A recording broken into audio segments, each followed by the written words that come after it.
Oui, alors là, c'est un sujet que je connais un peu mieux que monnaie ou quoi? De quoi j'avais parlé la dernière fois? Je ne sais plus. Ouais. Je l'aime bien, mais enfin, comme on dit, hein? OK. Alors, regardez, c'est OK, un peu dans la suite des conférences que j'ai données cette année là, pour le grand public. Je me suis demandé quelles étaient les relations entre Riopelle et l'automatisme en particulier. Pour Bourdieu, évidemment, ça ne fait pas de problème. C'est lui qui a créé le mouvement, etc. Alors, il est certainement très attaché à cette forme d'art. Mais Riopelle, à un moment donné, a voulu s'en détacher. Ça se passe, d'ailleurs, quand il est à Paris, à une exposition qui s'appelle « Véhémence confrontée », dans laquelle le peintre Georges Mathieu avait voulu rapprocher les avant-gardes de Paris avec celles de New York.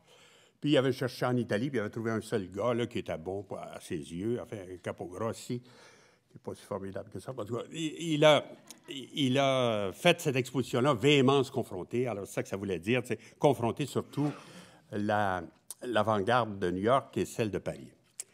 Et il a demandé aux peintres qui participaient à cette conférence-là, à cette exposition, de faire un petit texte. Et ça, pour Riopelle, c'est assez rare. Hein? Riopelle a fait des déclarations tant qu'on veut, mais des écrits, il y a finalement très peu. Et dans son texte pour cette exposition, il écrit ceci. « L'automatisme qui s'était voulu ouverture totale s'est révélé comme une restriction du hasard. Le refus de conscience en a fait un isthme systématique. » Wow! Alors ça, c'est une critique assez mauvaise parce que quand vous devenez un isthme, comme par exemple l'impressionnisme, le fauvisme, le cubisme, le surréalisme, l'automatisme, vous êtes déjà classé, vous êtes un mouvement que tout le monde connaît. Et si vous voulez faire quelque chose de nouveau, bien, il faut sortir de là, il faut faire quelque chose d'autre. Hein? Alors donc, il y a un problème entre les rapports de Riopelle avec l'automatisme. Évidemment, ça se passe en 1951. Il y a beaucoup de chemin qui a été fait entre-temps et certainement, Riopelle a été très engagé dans le mouvement automatiste quand il était au Canada. Mais là, à Paris, il se détache, puis il s'associe à d'autres mondes, puis finalement, il fait ces déclarations-là. Alors, ce que je voulais faire, c'est procéder en 3 temps, un peu comme le sermon de curé. Je commencerai par essayer de définir comme il faut l'automatisme, hein, voir un peu ce que ça voulait dire. Ensuite, chez Bourdieu et le groupe, là, comment ça s'est traduit. Et finalement, comment Riopelle est entré là-dedans. Puis ensuite, on a pris ses distances. Hein. Donc, le plan que je vais suivre est assez simple. Hein. Alors, au début, donc, de l'automatisme, il y a l'écriture automatique. Et ça, je pense bien que nos tenants québécois du temps, ou comme on disait plutôt canadiens à l'époque, auraient été bien surpris de savoir que l'écriture automatique, ça venait primitivement d'un groupe comme les Spirites. Hein?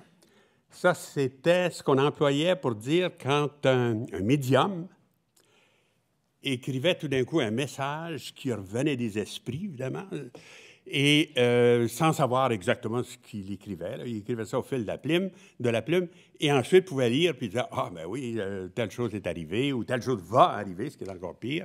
Et donc, c'est eux qui ont employé donc, cette expression « écriture automatique » à propos de ce genre de message. Hein? Je vais essayer d'illustrer ça, tu vois, par une photo truquée, bien sûr. Comment est-ce qu'on pourrait voir ça?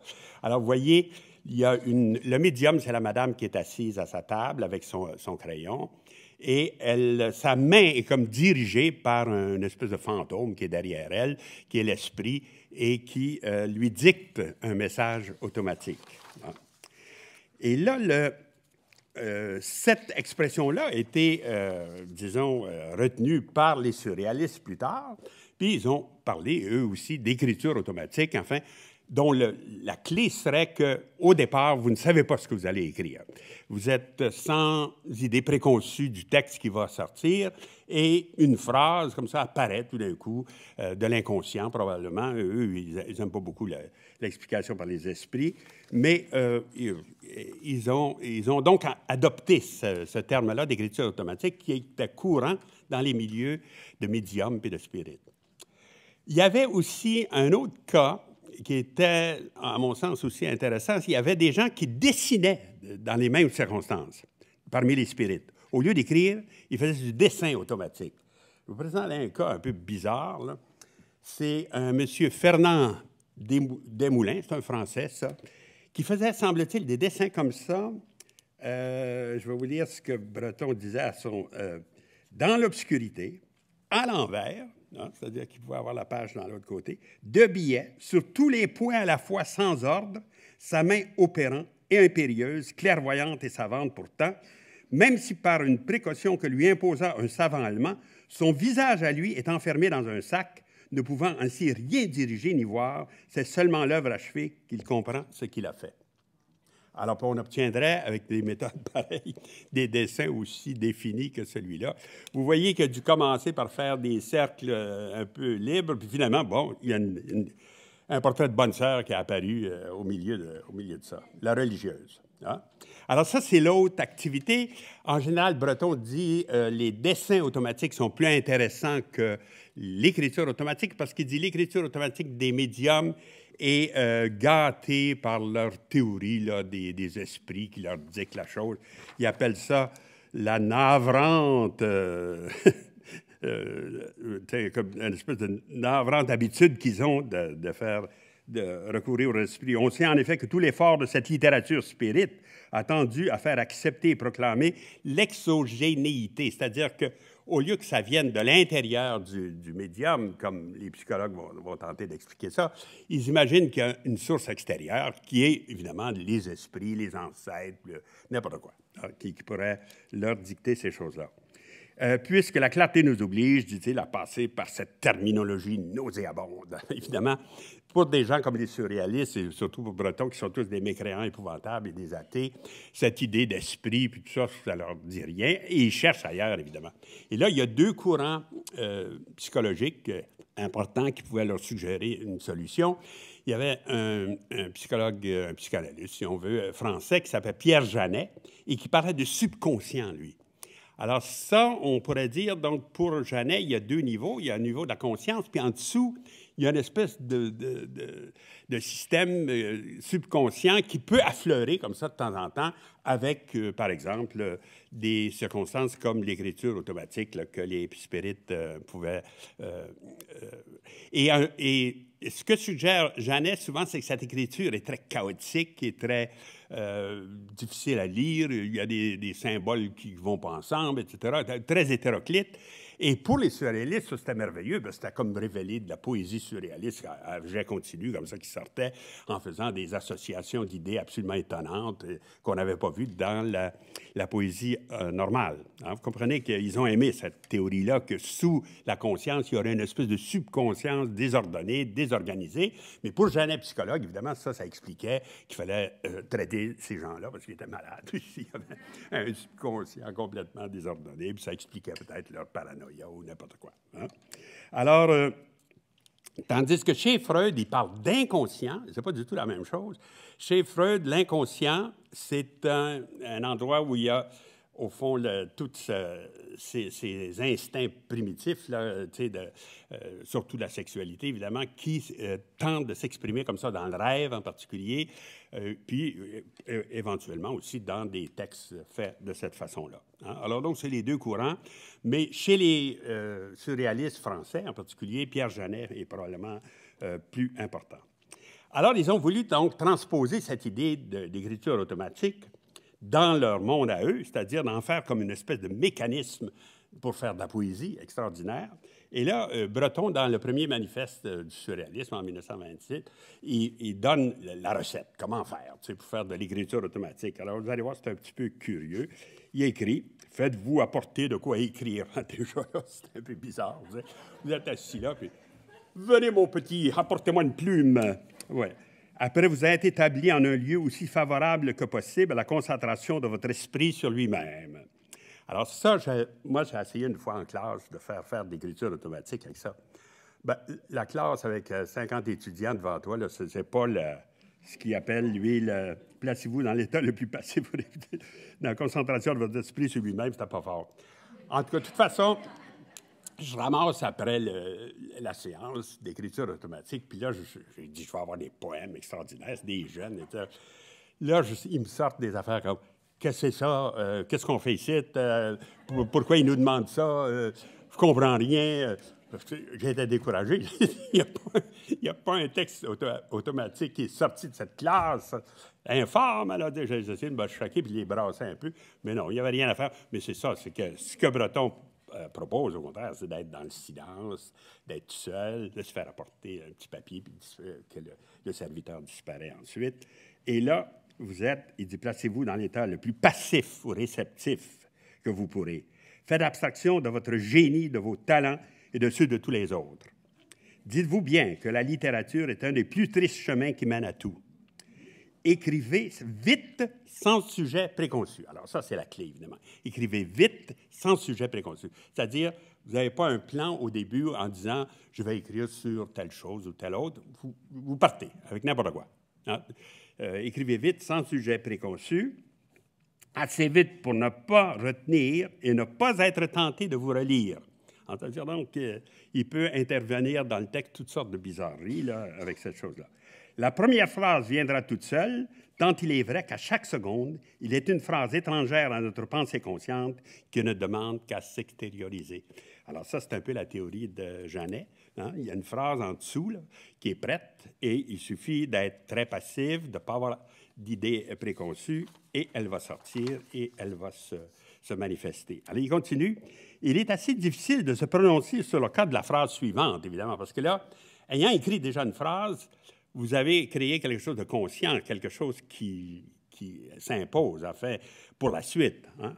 Alors, il dit, elle participe sans doute à la fois de notre activité consciente et de l'autre. Si l'on admet que le fait d'avoir écrit la première entraîne un minimum de perception. C'est sûr qu'en écrivant la première phrase, vous êtes bien obligé de penser à quelque chose qui va suivre. Hein?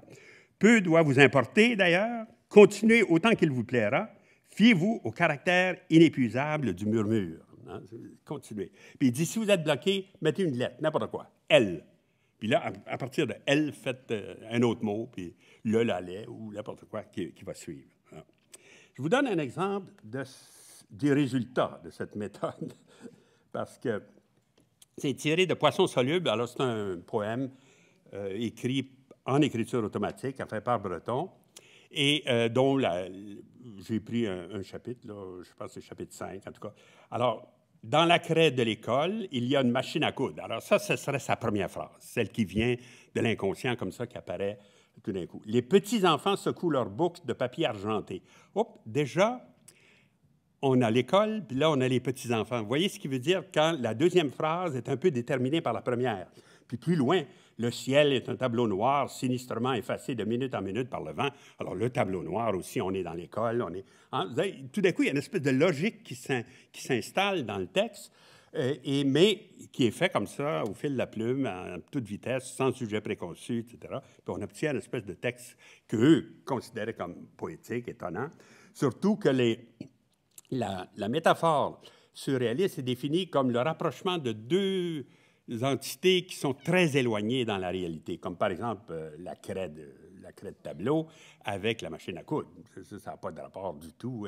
Alors, mais ça crée une espèce d'étrangeté qu'on n'aurait pas dans la poésie courante quand on dit, je ne sais pas moi, les pleurs sont comme des ruisseaux. On fait des comparaisons un peu trop faciles. Là. Au contraire, la métaphore surréaliste, c'est très, très distant.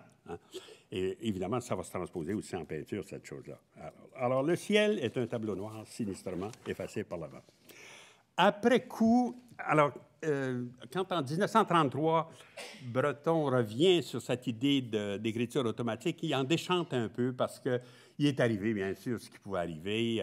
Il y a eu des faux, des gens qui ont prétendu faire de l'écriture automatique, puis ils savaient très bien ce qu'ils faisaient. Il y avait aussi le fait que ça existait déjà dans plusieurs textes. Alors, il y avait des imitations un peu naïves, etc. Alors, il devient plus sévère là-dessus. Autrement dit, je vous donne juste une petite citation. Beaucoup n'ont voulu y voir qu'une nouvelle science littéraire des effets, vois-tu, de créer des effets d'écriture automatique au lieu de le faire sincèrement, qu'ils n'ont eu rien de plus pressé que d'adapter aux besoins de leur petite industrie, je crois pouvoir dire que l'afflux automatique avec lequel ils s'étaient flattés d'en prendre à leur aise n'a pas tardé à les abandonner complètement. Ça, c'est du Breton, évidemment, avec un style un peu rude, là, où il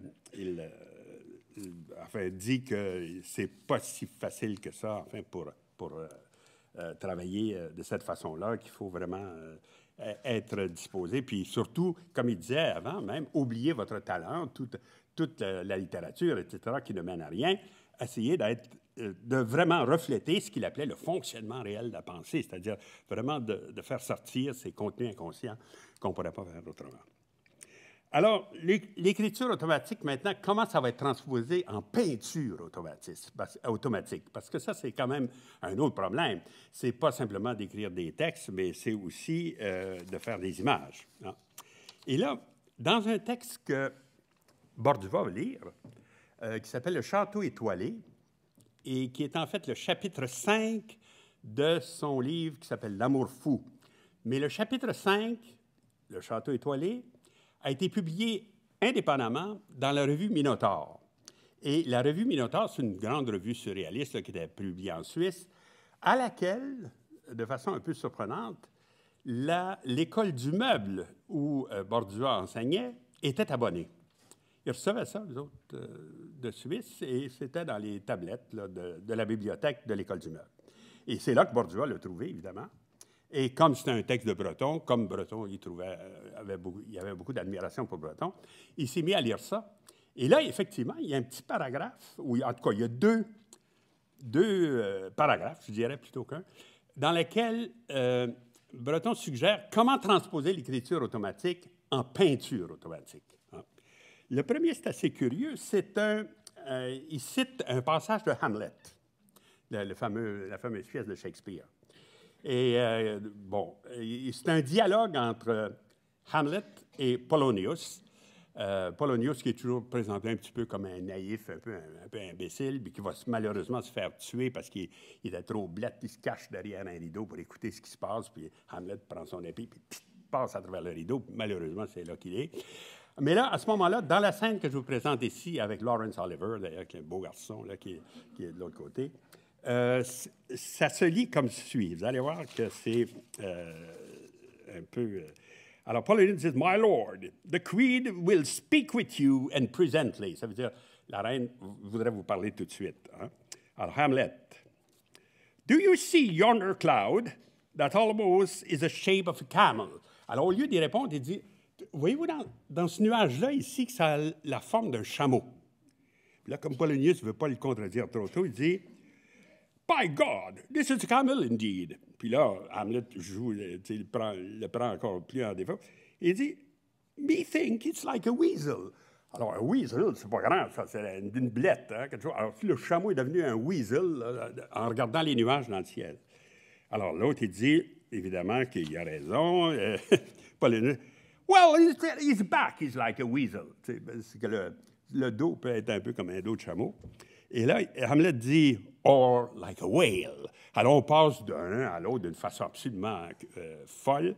Et là, il dit « very like a whale », Polonius dit, et finalement, Hamlet dit « and I will go to see my mother now », après cette histoire-là.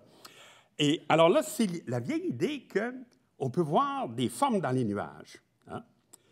On a tous fait ça. Et je voulais vous illustrer ça. J'ai cherché cette affaire-là pendant des années. Je l'ai trouvée sur le web. C'est une fameuse bande dessinée de Peanuts dans laquelle les trois sont ensemble en train de regarder les nuages puis à faire leur petite interprétation. Alors, il y en a un, Lucy dit « Ah, je pourrais me coucher là toute la journée pour regarder les nuages passer, etc. » Alors, if you use your imagination, you can see a lot of things in the cloud. Alors, c'est vraiment la théorie de Hamlet, là. Tu sais.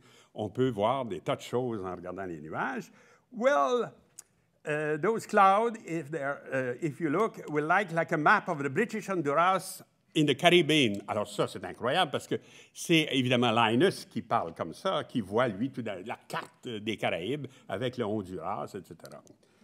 Alors, vous remarquez que Charlie Brown, qui est au premier plan, ne dit pas grand-chose, là, encore. il dit ensuite, that cloud is a local lice of the profile of Thomas Eakins. Alors, Thomas Eakins, c'est un fameux artiste américain. Alors là, un autre nuage qui est le profil de Thomas Eakins. C'est assez... Mais celle que j'aime le mieux, c'est la troisième ici. And this group of clouds, over there, goes the impression of the stoning of Saint Stephen. Alors, la lapidation de Saint-Stéphane ou Saint-Étienne, peut-être, dans les Actes des Apôtres, là, c'est vraiment une référence très compliquée, etc. Alors là, Lucy demande à Charlie Bond, toi, qu'est-ce que tu voyais? Alors, il dit, well, I was going to say I saw a donkey and a horsey, but I changed my mind. Oui, parce que là, avec les comparaisons de l'autre, là, ils perdent tout. Ce qui est intéressant dans cette histoire-là, en fait, bon, c'est amusant, mais en même temps, ce qui est intéressant, c'est que vous avez le même spectacle, hein, les nuages, qui sont interprétés différemment par les différentes personnes selon leur culture, selon leur personnalité, etc. Et donc, vous avez une espèce de conjonction du subjectif des enfants, de leur formation personnelle les uns après les autres, avec pourtant un écran de projection qui est le même. Hein. La carte des Caribéennes, de l'Honduras, ça, le Stoning of St. Stephen, tout ça est à peu près situé dans les mêmes nuages, mais là où ce pauvre Charlie Bond avait vu, lui, un petit canard, un petit cheval. Tu sais. Et là, autrement dit, le même spectacle, l'objectif, est un écran de projection du sujet, mais les sujets peuvent différer puis arriver à d'autres lectures que leurs voisins. Ça, c'est intéressant parce que ça pourrait être une façon de faire de la peinture automatique, c'est-à-dire de partir de ce qu'on voit dans les nuages, puis chacun verrait des choses différentes, puis on obtiendrait des tableaux différents par différents peintres avec un écran de ce type-là, avec une projection qui copierait leur vision et qui... J'ai trouvé des exemples dans l'histoire de l'art. Par exemple, des peintres fameux qui ont utilisé ça. Le plus extraordinaire, c'est peut-être Mantegna. Bon, c'est une de ces nombreuses représentations de ce pauvre Saint-Sébastien, percé de petites fléchettes, là, en tout cas. Et là, si vous regardez à gauche, en haut, dans la figure complète, là, vous avez des petits nuages en haut, puis là, je vous ai agrandis sur la droite. C'est les mêmes, hein, que simplement j'ai fait plus grand. Et là, vous voyez qu'effectivement, dans le nuage du haut, il y a un cheval, il y a quelqu'un sur un cheval, il y a une espèce de cavalier qui apparaît là, dans le tableau de Mantegna. Hein? Vous le voyez? Oui, tout à fait en haut. Et on a des exemples aussi dans l'art canadien de ça, et puis un très célèbre, c'est ce fameux profil dans les nuages fait par Ozias le Duc. Alors là, c'est quelqu'un de très proche de Bordua, évidemment, qui connaissait. Et en plus, le dessin a appartenu à Riopelle. Hein? Alors donc, on est très, très proche de notre sujet, là. Alors là aussi, c'est la même idée. On peut faire des tableaux ou des peintures automatiques, si vous voulez, à partir de la vision qu'on a des nuages. Hein? Bon, ça, c'est la première façon.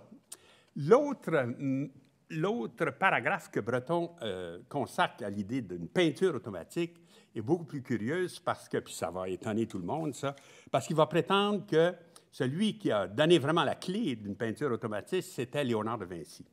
Wow! Alors là, on change de monde complètement. Et voici ce qu'il écrit, toujours dans Château étoilé, donc dans le même texte que Bordua a lu, là. Il dit la leçon de Léonard, engageant ses élèves à copier leurs tableaux sur ce qu'ils verraient se peindre, de remarquablement coordonnés et de propre à chacun d'eux. Hein, c'est exactement ce que je vous ai expliqué à propos des nuages. Là. C'est très coordonné, mais en même temps, c'est propre à chacun d'eux. Hein. En considérant longuement un vieux mur, est loin d'être comprise. Tout le passage de la subjectivité à l'objectivité y est implicitement résolu, et la portée de cette résolution dépasse de beaucoup en intérêt humain celle d'une technique, quand cette technique serait celle de l'inspiration même. Alors là, Léonard de Vinci aurait dit quelque chose comme ça dans ses carnets. Alors, ce qu'on appelle les carnets de Léonard de Vinci, c'est des notes qu'il a prises en vue de créer une espèce de traité de la peinture. Et ce traité de la peinture, il ne l'a jamais fini, comme beaucoup de choses qu'il a entrepris, etc. C'est resté sous forme de notes. Et c'est pour ça que des fois, on les appelle les carnets de Léonard, puis des fois, au contraire, le traité de la peinture inachevé, si on veut, ou quelque chose de Léonard de Vinci. Alors, Breton renvoie à des élèves. Et donc, dans les carnets de Léonard, il y a des precetti, c'est-à-dire des conseils, des préceptes, si on veut, qui sont dirigés vraiment pour les élèves. Là. Ça, il y a des choses où il parle de lui-même, là, tu sais, comment l'importance de l'universalité en peinture et des choses comme ça, mais des fois, il donne des recettes, on pourrait dire. Hein? Precetti, c'est un peu ça, c'est comme des recettes. Alors, je vous en lis une, vous allez voir, c'est exactement ce que probablement Breton avait lu, là, puis qui résume dans ces mots. Alors là, c'est Léonard de Vinci qui parlerait. « Je ne ferai point de difficulté de mettre ici, parmi les préceptes que je donne, une nouvelle manière d'inventer. C'est peu de choses en apparence, et peut-être passerait-elle pour ridicule. Néanmoins, elle peut beaucoup servir à ouvrir l'esprit et à le rendre fécond en invention. Voici ce que c'est. Si vous regardez quelques vieilles murailles couvertes de poussière, ou les figures bizarres de certaines pierres, vous y verrez des choses fort semblables à ce qui entre dans la composition des tableaux, comme des paysages, des batailles, des nuages, des attitudes hardies, des airs de tête extraordinaires, des draperies et beaucoup d'autres choses pareilles. Cet amas de tant d'objets est d'un grand secours à l'esprit et lui fournit quantité de dessins et de sujets nouveaux. » Alors là, il décrit donc la technique, si on veut, d'une peinture automatique, ça serait de partir d'un vieux mur, tout craquelé, taché. Bon, là, il dit plein de poussière, etc., mais dans d'autres textes, il précise là, que ça peut être des taches d'eau, n'importe quoi, de la saleté. Et qu'en regardant ça un peu fixement et longtemps, on voit tout d'un coup des formes, comme dans mes nuages tout à l'heure, et qu'à partir de là, on pourrait inventer des nouveaux sujets, des nouvelles formes, comme ça, qu'on mettrait sur le tableau. Il a l'air de dire, vous n'aurez qu'à copier vos visions après un certain temps. Il dit ça au peintre, en fait, hein, vous savez comment faire des images. Alors, copiez vos visions après avoir regardé longtemps un vieux mur. Hein. Et la preuve que Bordua connaissait ce texte, il le cite à peu près, enfin, un peu de mémoire, j'ai l'impression, dans une conférence qu'il va donner en 1942 et qui s'appelle « Manière de goûter une œuvre d'art ». Conférence qu'il a donnée devant un cercle d'études et de conférences qui existait à l'époque. J'ai eu d'ailleurs le plaisir une fois de leur donner une conférence, d'autres qui ont duré je ne sais pas combien de temps en tout cas. Mais Bordua avait fait ça. C'était son premier contact avec le public. Claude Gauvreau, qui était allé à la conférence, raconte qu'il était très gêné, il n'était pas du tout comme on l'a connu. Il dit. Puis ensuite, le manuscrit de cette conférence-là est énorme. Il y a des pages et des pages raturées, etc. On voit qu'il a travaillé beaucoup pour préparer ça. Et là, tout d'un coup, vers la fin, il parle de Dali. Alors, donc, il se réfère au surréaliste. Dali et quelques jeunes peintres expérimentent l'écran paranoïaque, invention de Léonard de Vinci. À un de ses élèves qui lui demandait quel sujet il pourrait peindre, « Va, lui disait-il, près d'un vieux mur de pierre, regarde-le longtemps, petit à petit, tu y verras se dessiner des êtres et des choses, tu découvriras ainsi un sujet de tableau bien à toi. » Alors, c'est vraiment quelqu'un qui aurait lu le texte de Léonard, là, pas juste ce qu'en faisait Breton, mais qui a essayé d'aller aux sources, en fait, de Breton, de savoir comment c'est écrit dans Léonard de Vinci. Bon, il ne cite pas mot à mot, il cite un peu de mémoire, mais quand même, c'est plus que ce qu'on avait dans le texte de Breton. Hein, vous comprenez qu'il est allé faire une petite recherche. Et effectivement, on a découvert dans sa bibliothèque qu'il avait le traité de la peinture de Léonard, tel que publié en 1905 par Joséphin Péladan. Alors, Joséphin Péladan, c'est plutôt connu comme une espèce de Rose-Croix ou je ne sais pas quoi. Dans mes catégories, moi, c'est un peu fou, mais en tout cas. Mais il avait quand même publié ses carnets de Léonard attentivement, etc. Et c'est là que Bordua les a lus. Et c'est là qu'il cite, au fond, de mémoire. Hein. Alors donc, il avait été assez intrigué par cette idée que Léonard de Vinci avait pu suggérer quelque chose comme un écran paranoïaque. Ce qui veut dire par là, c'est que, vous savez que la paranoïa, c'est ce qu'on appelle souvent une espèce de délire de persécution, c'est-à-dire que tous les événements qui entourent le malade sont réinterprétés hein, en fonction de son obsession, qu'il est poursuivi par un tel ou tel autre. Alors, donc, un écran paranoïaque, ça serait aussi un écran sur lequel on projette des contenus, mais qu'on interprète et qu'on transforme. Enfin, on ne part pas.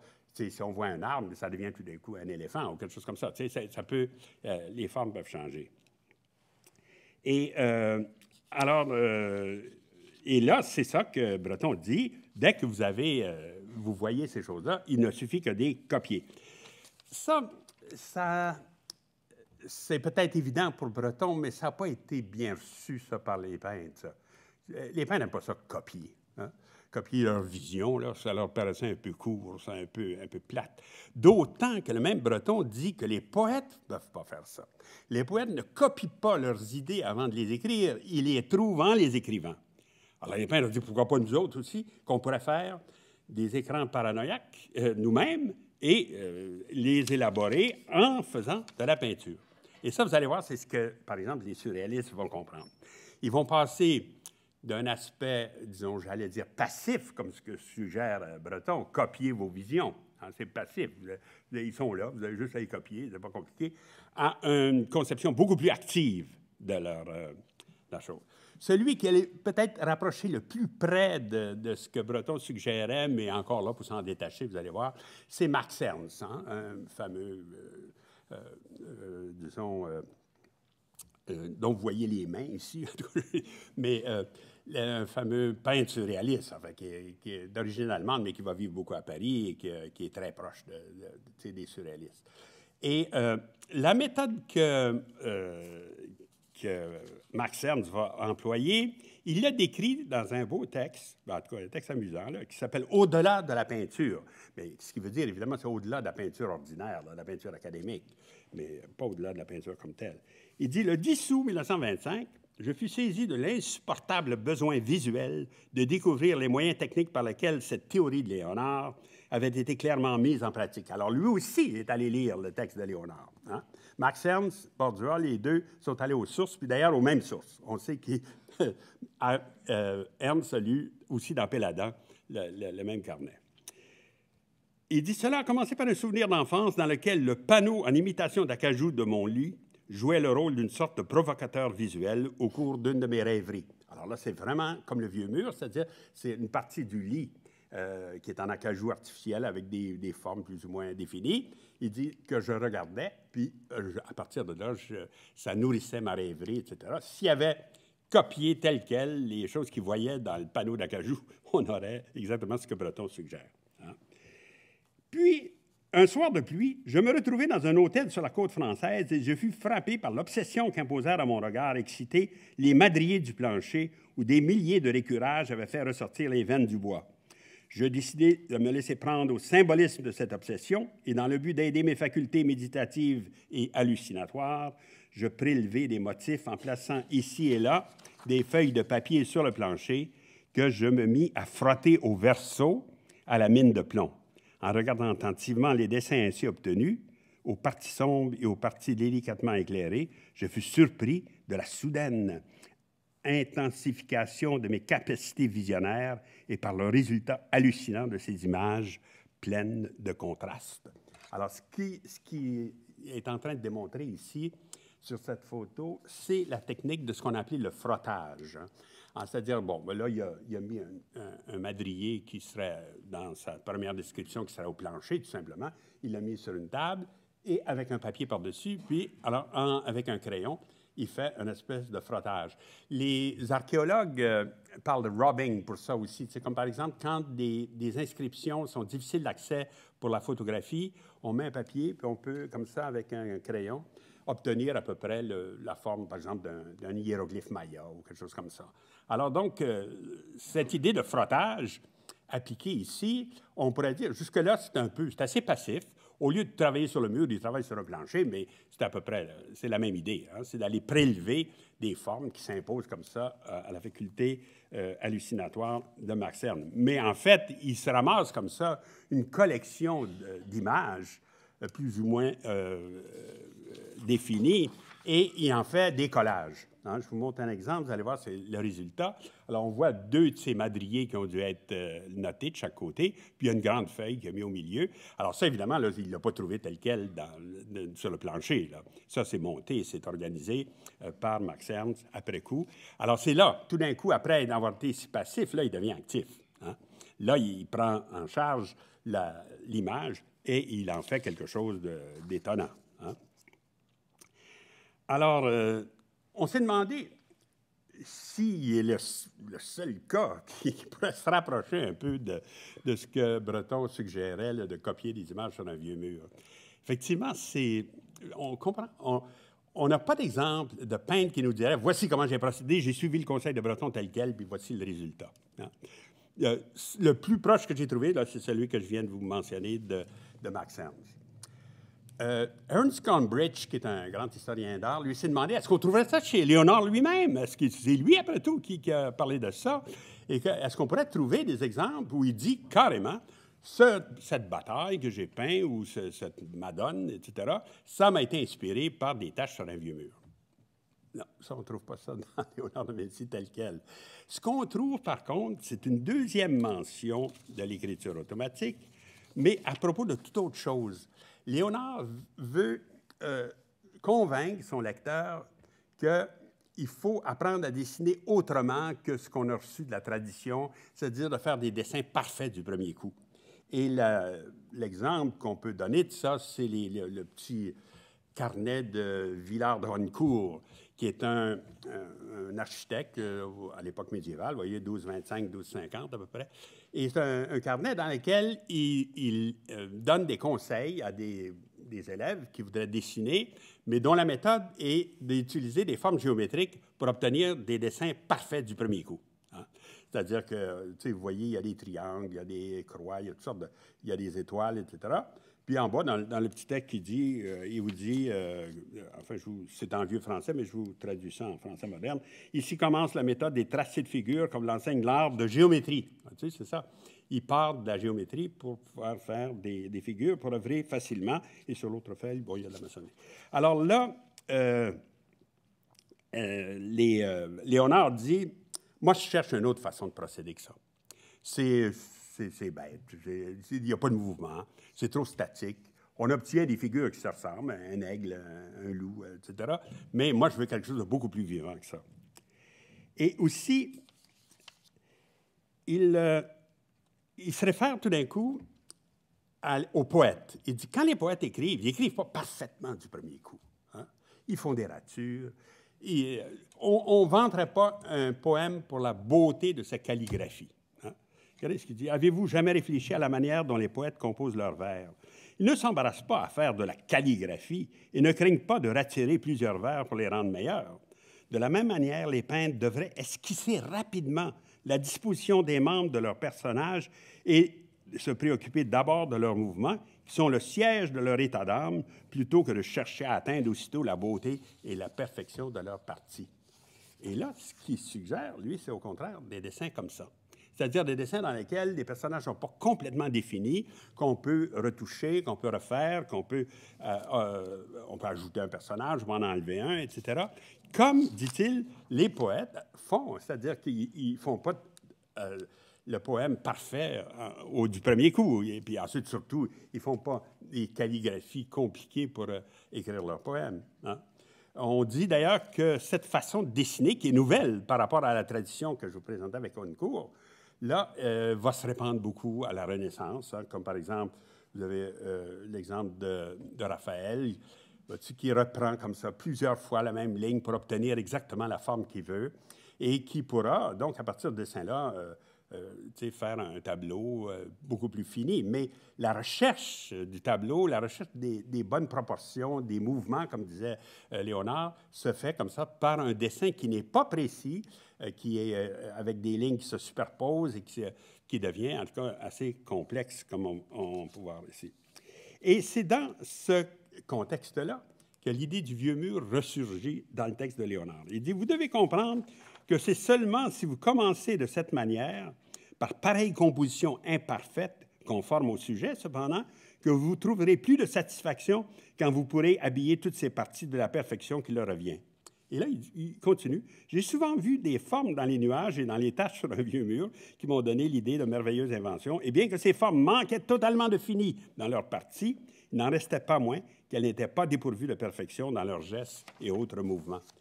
Ce que ça veut dire, au fond, c'est que le peintre peut utiliser ses propres dessins comme le mur, comme le vieux mur.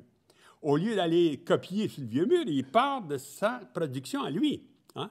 Et là, à partir de là, il trouve des nouvelles idées, puis ça s'augmente, ça s'augmente.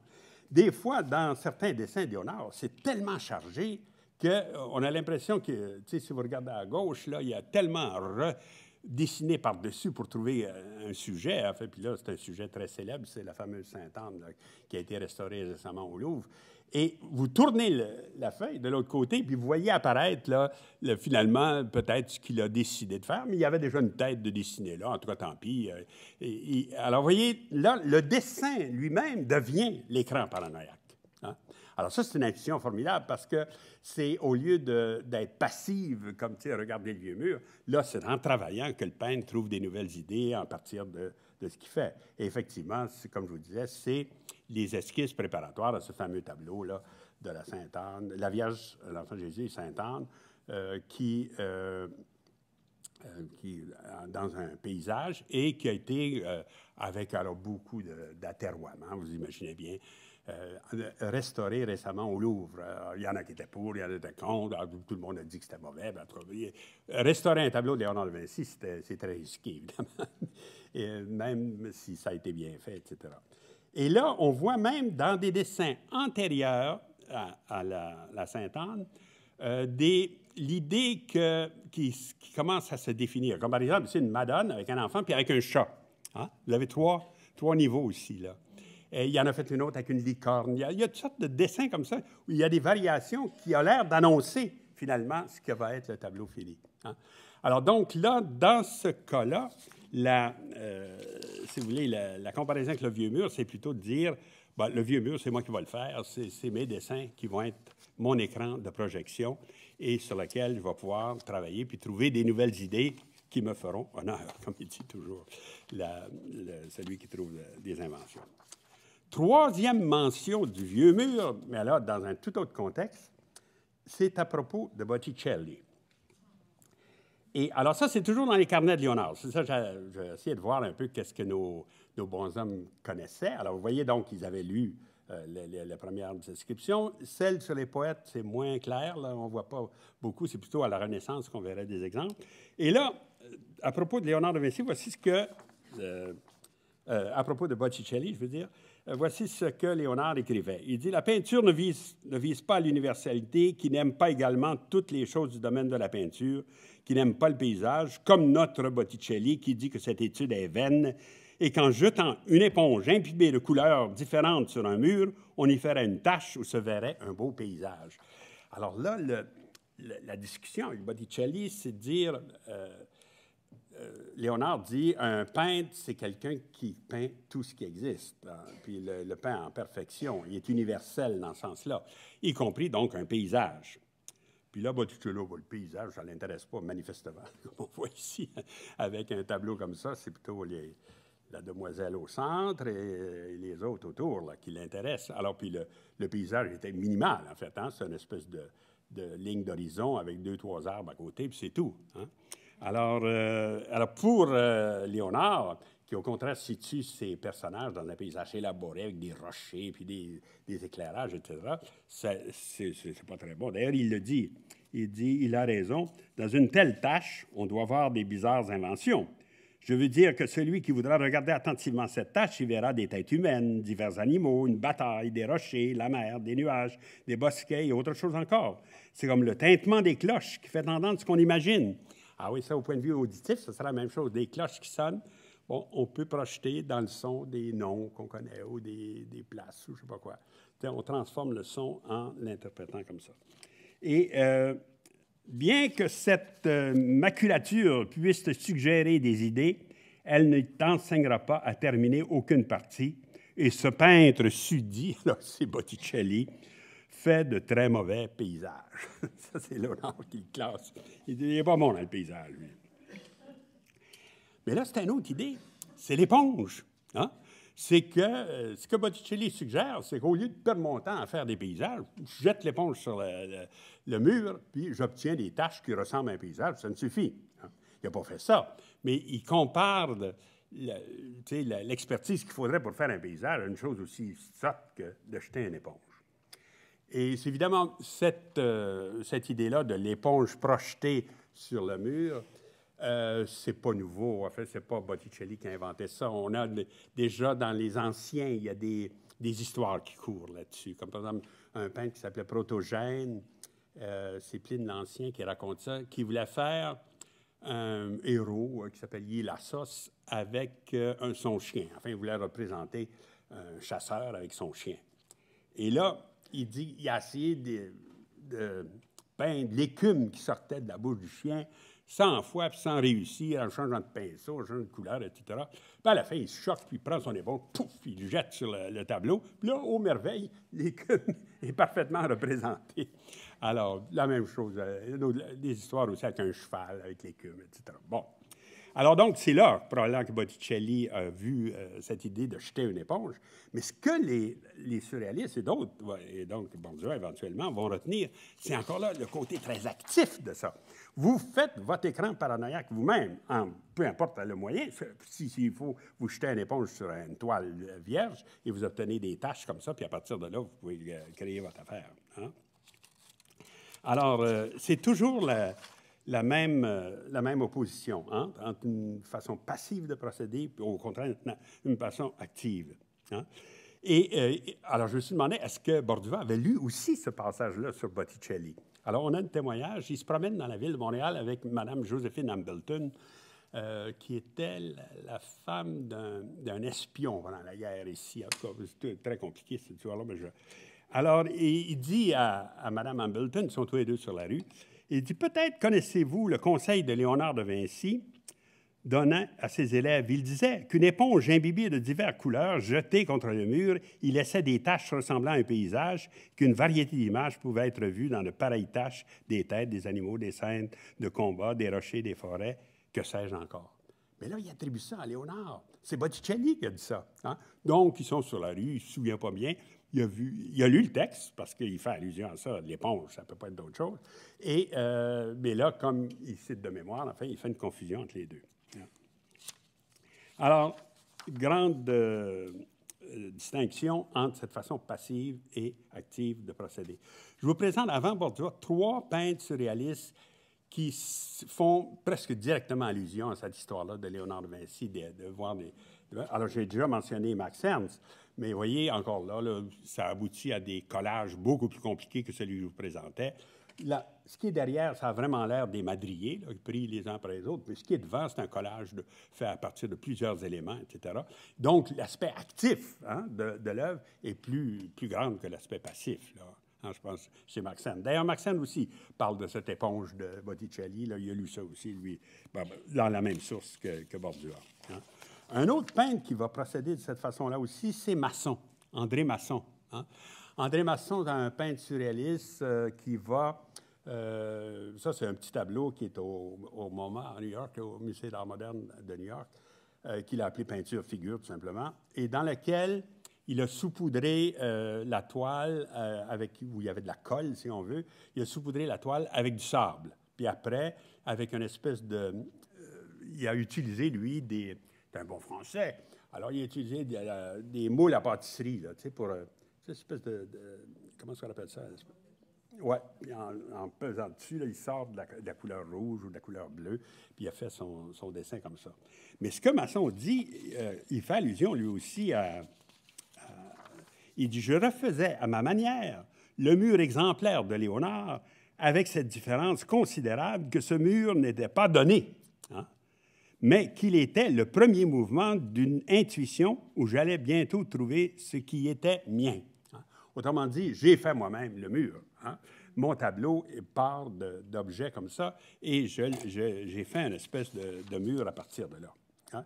Et là, ça m'a donné des idées, puis j'ai abouti à cette espèce de figure bizarre. Troisième cas, c'est les décalcomanies de Ostar Dominguez. Hein? Là aussi, on a une espèce de procédé que lui va inventer. Dominguez, c'est un bonhomme qui était né à Tenerife, mais qui vient assez tard au mouvement surréaliste, vers les années 1930-33 à peu près, et il rencontre Breton, il rencontre Éluard, puis là, il arrive avec ce procédé-là de décalcomanie. Hein. La décalcomanie, c'est un procédé commercial d'abord. Hein. C'est pour reporter une image sur un papier ou sur une toile ou sur n'importe quoi en faisant comme ça. Enfin, vous avez votre image qui est dessinée avec de la peinture fraîche sur un côté, puis vous l'appuyez ensuite sur une feuille blanche, puis en soulevant ça très gentiment, vous obtenez tout d'un coup le même motif. Mais évidemment, dans le cas de l'exemple que je vous présentais ici, Dominguez est parti de quelques taches de gouache noire ou un peu de rouge, un peu de bleu, sur un morceau de papier ciré, un peu luisant, si on veut. Puis, il renverse, puis il appuie sur l'autre, puis en le relevant, il voit tout d'un coup apparaître cet extraordinaire paysage. Dans la décalcomanie, il y a un effet de surprise qui est très important. Hein? Vous ne savez pas ce que ça va donner. Vos 3 ou 4 tâches avec lesquelles vous partez, là, comment ça va se transformer, comment ça va se distribuer sur la... C'est comme, à chaque fois, une espèce de découverte. Hein? Et ça, vous allez voir, c'est important pour Riopelle, retenez ça, parce que quand je vais aller avec Riopelle, la décalcomanie, il en a fait, lui, et je pense que ça a été très, très important dans son développement. Hein? Alors, inutile de multiplier des exemples, on le voit. Dans le cas, d'ailleurs, de Dominguez, c'est Breton qui a défini la décalcomanie pour lui, en tout cas dans des beaux termes. Il a appelé ça la décalcomanie du désir. Il dit « décalcomanie sans objet préconçu ou décalcomanie du désir, à la brosse, répandez de la gouache noire, plus ou moins diluée selon les endroits, sur une feuille de papier glacé et recouvrez-la aussitôt d'une autre feuille, sur laquelle vous exercerez de la main une pression égale. Levez la deuxième feuille sans vous presser et vous allez avoir une image comme celle-là. Hein? Alors là, et vous obtiendrez ainsi une sorte de paysage imaginaire inégalable par son pouvoir de suggestion. C'est le vieux mur paranoïaque de Da Vinci porté à sa perfection. Hein? Alors, je ne sais pas si Dominguez lui-même connaissait le texte, mais là, Breton fait une allusion directe à ça en décrivant les décalcomanies de Dominguez. Hein? Maintenant, qu'est-ce qu'il y en est avec cette façon de procéder? Hein? Au fond, les surréalistes sont en train de prendre une façon de concevoir l'acte pictural complètement différente de ce que la tradition avait apporté jusqu'à présent.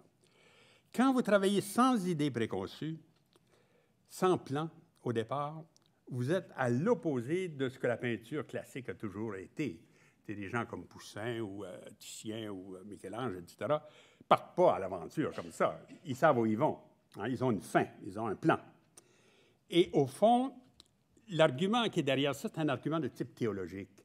C'est-à-dire que comme Dieu a certainement un plan, puisque l'univers est tellement merveilleux, etc., les peintres sont comme des créateurs aussi, sont comme Dieu.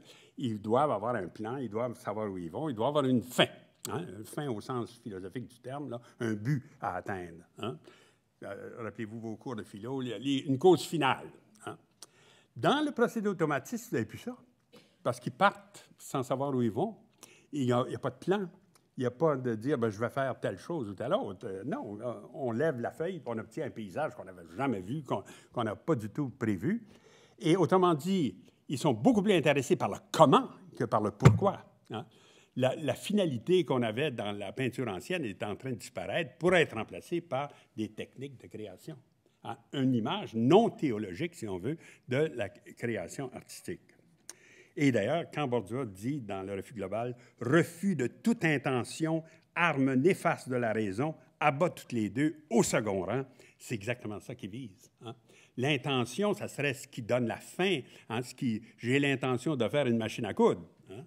Mais là, au contraire, il n'y en a pas de plan, il n'y en a pas de... Mais la machine à coudre peut apparaître à la fin. Hein? Elle peut tout d'un coup surgir comme ça, sans qu'on l'ait prévu, comme par hasard. Hein? Vous comprenez comment cette façon de voir le développement de la peinture est une espèce de rupture radicale avec la tradition. Bon, chez Bordua, je vous avais, je pense, montré cette gouache-là en 1942, quand j'ai donné le cours au public. Là. Je ne veux pas trop m'attarder là-dessus, mais en tout cas, c'est un bon exemple de ces procédés automatistes, comme on les voit chez Bordua. C'est assez différent, d'ailleurs, de ce qu'on a vu jusqu'à présent. Hein, ce n'est pas une décalcomanie, ce n'est pas non plus un frottage ou quelque chose comme ça. Et là, ce que Bordua a raconté, enfin, à Maurice Gagnon en particulier, qui a eu la bonne idée de noter ses idées, il a dit qu'il partait avec la feuille blanche Et on en voit un petit peu là, de blanc. Là. Ce qui est blanc, là, c'est vraiment le blanc de la feuille. Ce n'est pas peint. Hein? Et là, avec un fusain, il traçait le premier trait au hasard. Alors, ce premier trait, qui est complètement au hasard, non préconçu, etc., c'est un peu comme une craque dans le vieux mur. Hein? La page blanche est comme le mur. Et là, les premières interventions de Bordua sont simplement une ligne comme ça, faite au hasard, sans aucune espèce de plan où il ne sait pas où il va. Alors, peu à peu, il dit, j'ajoute une autre ligne, puis ça se complexifie, puis j'obtiens une espèce de dessin automatique comme ça, sur lequel, après, j'applique la couleur. Alors, il fait deux phases, une phase dessin, une phase couleur, un peu comme ce qu'on faisait dans les académies partout. Enfin, on divisait toujours le dessin et la couleur. Alors, on pourrait dire que ça a resté dans l'esprit de Bordua, cette façon de procéder, et dans les gouaches, on la retrouve telle quelle. Mais si on pouvait voir le dessin préparatoire avant l'œuvre finie, on obtiendrait quelque chose dans l'esprit de ce que Masson faisait aussi. Masson faisait des dessins automatiques comme ça, qu'il ne colorait pas d'ailleurs, qu'il laissait tel quel, et dans lesquels on a exactement le même procédé. On part d'une ligne qu'on laisse aller, puis peu à peu, il y a des formes qui s'imposent. Puis là, peut-être, vous pouvez voir des mains avec un sein ou des choses comme ça. Il y a un peu à droite et à gauche, là, il y a des mains qui apparaissent, en fait. Mais ça part avec une ligne, un peu, exactement comme ce que Bordua décrit. Hein? Et ensuite, chez Masson, on a des fois des exemples de couleurs qui sont ajoutées un peu, mais pas aussi vives et pas aussi représentatives que chez Bordua, si on veut. Combat de poissons. Alors, bon, là, il y a aussi son histoire de collage de sable, là, que vous voyez en gris-beige. Il y a des couleurs qui ont été ajoutées aussi, un peu de rouge, un peu de bleu, etc. Puis, des formes qui apparaissent d'un coup, des poissons, là, qui ne sont pas voulus au départ, mais qui apparaissent dans le dessin. Alors, là, on pourrait faire une espèce de parallèle entre Bordua et Masson comme façon de procéder, mais les résultats sont très, très différents. D'ailleurs, les gouaches de Bordua 42 suivent l'exposition absolument fantastique qu'il y avait eu de Pellan. Et Pellan, c'est un maître de la couleur. Hein? Et on a tout... Alors, évidemment, Bordua m'envoie certainement une flèche du ciel en ce moment quand je le compare à Pellan, parce qu'il ne s'aimait pas. Ils ne s'aimaient pas les deux. Mais j'ai toujours pensé que l'influence de Pellan sur les gouaches de Bordua pouvait se défendre, enfin, surtout par cette accumulation de couleurs, quand on peut voir, enfin, justement, une œuvre comme celle de Masson, dans laquelle la couleur est là, mais enfin, très discrète, hein, pas du tout importante comme ce qu'on pourrait voir. Et d'ailleurs, Bordua dira plus tard, d'ailleurs, tout à fait. Il dit « Ces gouaches que nous croyions surréalistes n'étaient que cubistes. » Alors, les cubistes, c'est toujours associé à Pellan, ça, chez Bordua. Et il nous a fallu 5 ans pour l'apercevoir. Hein? Alors, là, il a renié un peu cette façon de procéder. Si on regarde... Bon, alors, je ne veux pas développer plus que ça sur Bordua, parce que c'est quand même assez connu, etc. Puis comment, à partir de là, il faudra revoir toute l'œuvre des années 40 de Bordua. Ça serait trop long. Juste une petite note sur la formation du groupe automatiste qui, évidemment, va se regrouper autour de Bordua.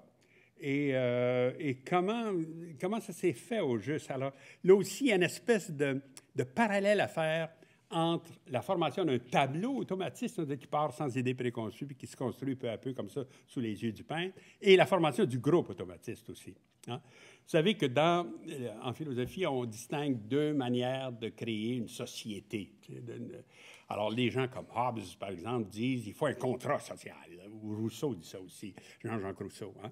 Il faut que les hommes se réunissent à un moment donné et disent, écoutez, c'est assez qu'on se vole les uns les autres, qu'on se fait la guerre, puis, etc. On va faire un contrat social. Vous allez respecter ma propriété autant que moi, je vais respecter la vôtre. Hein? Puis là, on signe ça, puis là, on part. Est-ce ainsi que s'est formé le groupe automatiste? Pas du tout. Hein? On n'imagine pas Bordua faisant signer un contrat à Pierre Gauvreau, Claude Gauvreau, Mousseau, Barbeau, tous ces gens-là. Et au contraire, l'autre façon dont les sociétés auraient pu se naître, c'est à partir de la famille. Hein? Une famille, c'est une petite société, puis ensuite on étend les mêmes façons de procéder à un plus grand groupe, tranquillement. On reproduit la famille en plus grand groupe. Et ça ne m'a pas frappé jusqu'à présent, mais quand on regarde les photos du groupe automatiste, il y a souvent un père puis une mère. Il y a vraiment une espèce d'esprit familial. Ici, À votre gauche, j'imagine, en tout cas, la madame qui est là, c'est Madame Gauvreau. C'est la mère des Claude et de Pierre Gauvreau, qui sont assis d'ailleurs chaque côté d'elle. Et Bordua, qui est en dessous de son tableau, est l'autre adulte dans cette présentation. Bon, les autres, bon, il y a Barbeau là, qui est assis avec ses lunettes près de Mme Barbeau, près de Mme Gauvreau. Il y a ensuite, si je me souviens, je les ai notés quelque part. Oui, c'est Madeleine Arbour, la jeune fille qui est là, Bordua. Ensuite, Madeleine Lalonde. Ça, c'est celle qui fait de la musique un peu dans le groupe. Et finalement, vous avez Bruno Cormier et Jean-Paul Mousseau dans le coin. Hein? Alors, ils sont en dessous d'un tableau très célèbre de Bordua, qui est le Soulevant de l'île, qui est maintenant à la Galerie nationale du Canada. Et c'est la deuxième exposition automatiste. Là. Pourquoi Mme Gauvreau est là? C'est parce que ça se fait chez elle, 75 rue Sherbrooke-Ouest, en 1947. Alors, mais là, on a une espèce de structure familiale, si on veut, c'est-à-dire, et dans laquelle, au lieu d'un contrat, dans la famille, c'est des conventions. T'sais. On dit, bon, nous autres, on mange à telle heure. Il faut que tout le monde soit au souper. Pas de télévision avant. On fait des espèces de petites lois comme ça à l'intérieur de la famille qui sont comme des conventions sur lesquelles tout le monde s'entend, puis qui créent une espèce d'atmosphère spéciale. Et c'est un peu ça qui se passe avec le groupe automatiste aussi. Hein? Ce qu'on sait moins, par exemple, c'est que la première exposition automatiste à Montréal, parce qu'il y en a eu une à New York avant, qui était sur la rue Amherst en 1946, a été faite dans un local qui servait à l'armée pendant la guerre et qui a été vidé, donc après la guerre, en 1947. En 1946, la guerre est finie, mais où Mme Gauvreau faisait des réunions avec un corps de femmes soldats qu'elle avait créé, parce que les deux parents Gauvreau sont dans l'armée. Le père est un militaire, un officier important, et la mère s'est occupée de, de ce qu'on appelle des armées de réserve là, qui restent au Canada, mais qui s'occupaient en tout cas du bien-être de l'armée. Et là, ce local-là, sur la rue Amherst, était dirigé par elle. Et quand la guerre est finie, ben, elle dit « Pourquoi vous ne prenez pas ça? C'est vide, il n'y a personne qui en veut. » Et ils ont fait donc leur exposition qui s'appelait simplement Exposition de peinture. En tout cas, ce n'était pas très défini encore comme groupe automatiste, dans lequel on voit alors là, tout le monde, toute la bande qui... Alors, vous avez, par exemple, il y a un petit tableau de Bordua qui est mêlé à tous les autres, là, qui est, disons, 1, 2, 3... Le troisième à partir de la gauche, là. Ça, c'est de Bordua. Et dans le fond, complètement, vous avez 3 dessins de Mousseau. Qui sont mis tout simplement comme ça derrière presque un chevalet là, qui est là. Il y a un tableau de Pierre Gauvreau. Autrement dit, ils n'ont pas présenté leur tableau, Bordua, en lui donnant plus d'importance parce qu'il est le professeur, puis les autres, chacun avec son petit bout de mur. Non, ils s'affirment comme groupe, ils s'affirment comme groupe automatiste, alors tout le monde est mêlé ensemble et présenté comme ça de façon... Alors, et là, troisième indice de ça, de ce côté familial, à un moment donné, dans un texte que Bordua a écrit un peu plus tard, en 1950, qui s'appelle « Communication intime à mes chers amis », c'est un texte qu'il écrit pour le groupe, là, parce que ça n'a pas été publié tel quel, c'est juste tapé à la machine, puis il le lit devant le groupe. Il dit, il raconte que Riopelle avait fait un commentaire un peu désagréable sur lui. Il dit « Un jour, dans un moment important, Riopelle m'accuse à Claude, c'est Claude Gauvreau, évidemment, avec une intention injurieuse d'être un peu paternel. » Et c'était parfaitement juste, dit Bordua. Sauf qu'à la place de « un peu », j'aurais préféré « beaucoup ». Hein? Si j'ai eu une influence heureuse sur l'évolution de quelques jeunes, ce fut uniquement à cause de ce sentiment. Je ne suis pas arrivé à savoir exactement les circonstances dans lesquelles Riopelle a dit ça, mais ça l'a vexé, Bordua, ça de se faire appeler un peu, au fond, paternaliste. Mais quand on pense au rapport de Riopelle avec sa propre famille, c'est pas très étonnant, parce que le père de Riopelle, c'est un bonhomme qui travaille... il dit que c'était le spécialiste des escaliers. Alors, c'est ça, il faisait des escaliers dans l'est de Montréal, un peu partout, puis il a fait pas mal d'argent. Et puis, il s'appelait lui-même un bourgeois. Il dit, moi, je suis un bourgeois. Bon. Et bon, ils ont encouragé le jeune Riopelle à faire un petit peu de dessin et de peinture, mais quand ça a pris des proportions énormes, que ça devenait le métier qu'il voulait faire, ça, les parents de Riopelle n'étaient pas très enthousiastes de ça. Ils voulaient qu'il devienne architecte ou ingénieur, enfin qu'il fasse l'argent comme tout le monde. Mais là, devenir peintre, ça, c'était vraiment le bout du bout. Hein? Alors, ils ont, semble-t-il, Mousseau m'a raconté ils sont allés jusqu'à détruire de déchirer des aquarelles un peu trop abstraites là, que Riopelle faisait. Alors là, les rapports avec le père, là, dans le cas de Riopelle, c'était peut-être pas très, très chaud. Hein? Alors, il a fait cette remarque-là à Bordua, que Bordua a été vexé, évidemment, de se faire appeler comme ça. Je vous parlais des conventions du groupe. Une des conventions du groupe, ça a été de faire des vacances collectives. Hein? Ils se retrouvaient, toute la bande, dans des maisons qu'ils louaient, des fois à Saint-Hilaire, donc pas très loin de chez Bordua, et ça leur permettait donc d'aller voir le maître de temps en temps, puis d'avoir aussi une certaine indépendance, ils étaient entre eux. Et là, il y a aussi un exemple, enfin, qui a été photographié par Maurice Perron. C'est Riopelle qui a loué un chalet lui-même sur l'île Perrot en 1948. Alors, l'automne de 1948, c'est quand ça? C'est tout de suite après la publication de Refus global. Hein? Refus global sort le 8 août 1948 dans la librairie, là, chez Tranquille, à Fort Place. C'est quand tu penses que le Refus global a été lancé chez un monsieur qui s'appelait Tranquille. Hein? En tout cas, mais c'est comme ça. Mais il était très sympathique, M. Tranquille. C'est le seul qui a eu le courage, d'ailleurs, de présenter le Refus global dans sa vitrine, etc. Il n'y a pas un autre libraire à Montréal qui aurait fait ça. En tout cas, alors donc ça, cette réunion-là, au chalet de Riopelle, sur l'île Perrot, bon, vous voyez, il y a tout à fait près de nous, là, sur la chaise, c'est Pierre Gauvreau. Et derrière lui, il y a une dame là, qui apparaît, c'est Françoise d'Espérance, c'est la femme de Riopelle, ça, à l'époque. Puis là, je ne sais pas, vous voyez la tête de quelqu'un là, qui nous tourne le dos sur le même sofa que Mme l'Espérance, c'est le poète Jean-Marie Lapointe. Là. Et derrière, bon, on retrouve Madeleine Arbour, puis assis par terre, c'est Riopelle, tout jeune. Là. Alors donc, ça, c'est une des conventions du groupe, de se réunir ensemble, de discuter à perte de vue de n'importe quoi, d'art, de religion, de société, etc. Hein? Alors, ça fait... c'est comme ça. Alors, le groupe, au fond, est créé un peu aussi spontanément que les peintures automatistes. Je veux dire, il y a une espèce de continuité là, entre la formation du groupe automatiste et la façon de faire un tableau automatiste sans idée préconçue, avec des conventions qui se révèlent au fur et à mesure qu'on avance dans le tableau. Troisième partie, j'espère que je ne vous ennuie pas trop, c'est un peu long. L'automatisme chez Riopelle. Hein? Comment c'est arrivé? Et vous savez que Riopelle commence très loin de l'automatisme.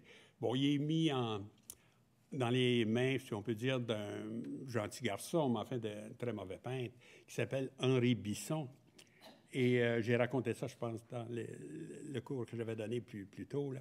Et ce que ça aboutit, évidemment, c'est la peinture absolument académique, qui n'a rien à voir avec l'automatisme. Et c'est né qu'en 1943 que Riopelle rentre à l'École du meuble et éventuellement rencontre Bordua. Hein? Et alors, on pourrait penser surtout sous l'influence de Bordua qui va changer. C'est ce que Riopelle a l'air de donner à croire. Enfin, il dit qu'il arrive avec ses idées académiques, etc. Puis il dit, au bout d'un an, j'avais changé mon fusil d'épaule, je suivais la méthode que Bordua proposait, etc. On a d'autres témoignages là-dessus. Claude Gauvreau dit non, ça ne s'est pas fait si vite que ça. Ça a pris 3 ans avant que Riopelle accouche d'un véritable objet différent de ce qu'on avait eu. Et entre les deux, il y a un épisode qui est important, c'est celui du fameux atelier de la ruelle. Hein? Bon, là, il faut toujours que je dise, c'est pas lui, l'atelier de la ruelle, mais c'est à ça que ça ressemblait. C'est parce que ça a été détruit depuis. Mais c'était un hangar, en fait, hein, derrière une maison, sur la rue, entre Restère et Saint-Hubert. Alors, il y avait une petite allée, là, tu sais, comme une ruelle.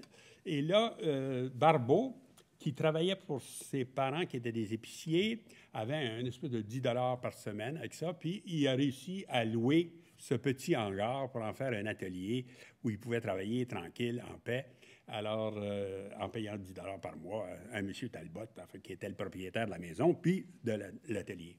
Mousseau m'a raconté que c'était épouvantable pendant l'hiver, cette place-là, parce que c'était froid comme le yard. Alors, il dit qu'il y avait une tortue, hein, vous savez ce que c'est, l'espèce de petit poil vertical. Alors, il dit, à côté de la tortue, on avait fait un cercle rouge à terre, puis on appelait ça zone torride. Un peu plus loin, un cercle vert, qu'on appelait ça zone tempérée, puis finalement, un cercle blanc, zone arctique. Alors, c'était pas facile de travailler là-dedans. Mais il se retrouve là-dedans, Barbeau, Mousseau, et aussi Riopelle, hein, puisqu'il n'est pas persona grata dans sa famille, il se réfugie dans l'atelier de Daruel pour faire les premières expériences de peinture automatiste. Hein. Alors, Riopelle a raconté, évidemment, aux journalistes cette phase-là de son activité. Il dit « On avait fait des expériences libres dans un atelier, un hangar, si on peut dire. » C'était exactement ça. Où on s'était retrouvés, Mousseau avec ses problèmes, Barbeau avec ses problèmes, et moi avec eux, avec un troisième problème absolument complexe qui était comment trouver le moyen de peindre et d'avoir de l'argent pour peindre. Il dit, ben oui, parce que là, il était quasiment chassé de la famille, il n'était plus subventionné par les parents. Alors, lui, son problème, c'était comment acheter de la peinture. Puis, et comme on n'avait pas moyen pour acheter de la couleur et des pinceaux à profusion, on a décidé de peindre au ripolin. Bon, ripolin, c'est un mot français, mais ce qu'il utilise, c'est de la Sherwood-Williams, de la peinture en bâtiment, en fait. Et qui fait que, d'ailleurs, les tableaux faits à cette époque-là n'ont pas duré beaucoup. Il y a très, très peu d'exemples de Riopelle faits à l'atelier de la Ruelle. Je vous en montre un là, qui est conservé chez le docteur Charette, qui est un collectionneur important de Riopelle, et qui l'a appelé Ontario 9 décembre. Ça n'a pas grand-chose à voir avec l'Ontario, ni avec le 9 décembre. Ça, c'est typique des titres de Riopelle. Ça peut faire allusion à un petit voyage qu'il a fait en Ontario le 9 décembre, puis en revenant, il a fait le tableau ou quelque chose comme ça, mais ça n'a aucun rapport avec le sujet. Et là, ce que vous voyez, donc, c'est tout d'un coup Riopelle qui abandonne complètement la façon académique de peindre et qui retrouve une espèce de possibilité de faire des fonds très sombres avec des giclages de peinture, etc. Ça coule. Et si je vous dis, ces peintures-là étant faites à la fois sur de la jute et avec de la peinture commerciale, n'ont pas beaucoup duré. Hein. Il y en a très, très peu qui ont été sauvés. Il est resté très peu de ces toiles, en tout cas, ça c'est Riopelle encore qui disait ça, car en général, elles étaient trop fragiles. Elles ont été exécutées à l'émail, à la peinture automobile. Ça, je ne pense pas non plus. La peinture automobile, c'est le Duco. C'est ce que Pollock utilisait en particulier. Je ne pense pas que les autres faisaient ça. Carrément, c'était de la peinture en bâtiment. Et parce que nous n'avions pas d'argent pour acheter autre chose. Et puis, on peignait à tel rythme qu'on prenait tout ce qui nous tombait sous la main. L'essentiel, c'était de peindre coûte que coûte pour peindre. C'était une destruction plutôt qu'une construction. Alors, c'est vrai qu'il peut y avoir un peu de cette chose-là. Et c'est dans ce contexte-là, je pense, que Riopelle va découvrir la décalcomanie. Parce que c'est une des possibilités, en fait, de faire des tableaux qui seraient non préconçus et qui pourraient y entendre parler de ça par les surréalistes. Puis, effectivement, on a des décalcomanies de Riopelle qui datent à peu près de cette période-là, 1946. Je ne suis pas absolument sûr que ça a été fait à l'atelier de la Ruelle, mais c'est très proche. C'est dans l'esprit de recherche là, qui régnait dans cet atelier-là. Alors ça, je vous donne 3 exemples là, qui sont célèbres un peu. Ça, c'est vers Sombreuse. Ça a été fait, au lieu de procéder avec 2 feuilles de papier, comme dans la décalcomanie de Dominguez, il a simplement replié la même feuille pour obtenir une figure symétrique comme celle-là, hein?